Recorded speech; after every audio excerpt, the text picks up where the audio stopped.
रामायण का वो अंश तो आपको जरूर याद होगा जब भगवान श्री राम को वनवास जाना पड़ा और भरत जी ने उनकी जगह उनके खड़ाऊ रख करके राजकाज संभाला, या कहे कि एक तरीके से भगवान श्री राम के निर्देशानुसार ही पूरा रामराज चल रहा था। हालांकि उनकी कमी जरूर थी और भरत जी ने उन्हीं को आदर्श मान करके पूरा काम संभाला।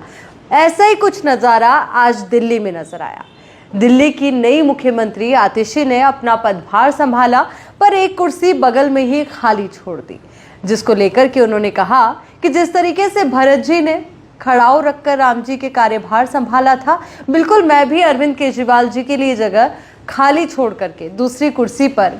बैठी हुई हूँ। पर राजनीति में कहा जाता है कि ऐसा कुछ भी हो तो उसके अलग अलग सियासी मायने निकाले जाते हैं, और राजनीति इसी का नाम है, क्योंकि राजनेता चाहे कुछ भी करे उसके पीछे कोई ना कोई बड़ा कारण जरूर होता है। और जब बात हो मुख्यमंत्री पद की तो इस बात को लेकर चर्चा होना लाजमी भी है। तो सबसे पहले आपको बता दें कि दिल्ली की नई सीएम ने आज मुख्यमंत्री पद की शपथ ली, और शपथ लेने के बाद जो तस्वीरें सबसे ज्यादा सोशल मीडिया पर वायरल हो रही है या कहे कि चर्चा का विषय बनी हुई है, वो जब आतिशी ने मुख्यमंत्री पद की शपथ लेने के बाद अरविंद केजरीवाल के पैर छुए। निश्चित तौर पर उन्हीं के आशीर्वाद से ये कुर्सी भी उन्हें मिली है। हालांकि जब ये पूरा घटनाक्रम हुआ उसके बाद वो पदभार संभालने के लिए सीएम ऑफिस गई, वहां पर अपना पदभार उन्होंने संभाला, और जो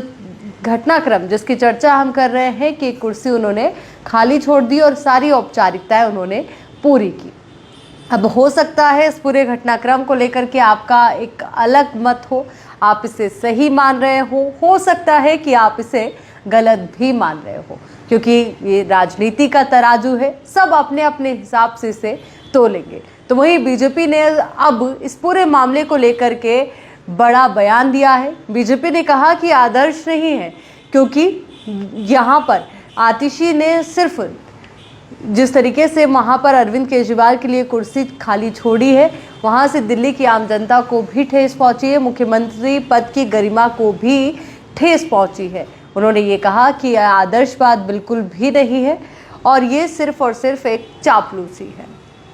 अब कई लोग जो सोशल मीडिया पे तरह तरह के कमेंट्स कर रहे हैं, उनमें से कई लोग इसे चापलूसी बता रहे हैं, कई लोग कह रहे हैं कि नौटंकी है पूरी और कुछ नहीं है। हालांकि आप ये भी जान लीजिए कि जो दिल्ली की नई मुख्यमंत्री हैं, उनका जो ये पूरा कार्यकाल होने वाला है 4 महीने का रहने वाला है। इसके बाद फिर दिल्ली में चुनाव होंगे, और आज इस बात का जिक्र उन्होंने खुद ने भी किया। उन्होंने इस बात का जिक्र करते हुए कहा कि 4 महीने के बाद जब चुनाव होंगे तब एक बार फिर से दिल्ली की जनता अरविंद केजरीवाल जी को विजयी बनाएंगी और एक बार फिर से इस कुर्सी तक पहुंचाएंगी। पर वाकई में एक सवाल हमारे मन में भी उठता है कि चलिए, आपकी भावनाएं अपने स्थान पर बिल्कुल सही हो सकती हैं, आप उन्हें आदर्श मान सकती हैं, पर फिलहाल आप जिस कुर्सी पर बैठी हैं वो मुख्यमंत्री पद की कुर्सी है, और मुख्यमंत्री पद की कुर्सी पर बैठकर आप भले ही किसी को भी आदर्श माने, पर जो संदेश आपने दिया है उससे ये सवाल लाजमी तौर पर उठ रहे हैं कि क्या आप सिर्फ डमी सीएम हैं या रिमोट कंट्रोल्ड सीएम है। क्योंकि लगातार हम ये बात कह भी रहे थे कि वाकई में आतिशी दिल्ली की नई मुख्यमंत्री होंगी या डमी सीएम होंगी, या फिर कहें कि उनके ऊपर कोई और सीएम होगा, यानी कि सुपर सीएम कोई और आतिशी सिर्फ नाम की सीएम होंगी। और आज जो उन्होंने तस्वीर सभी के सामने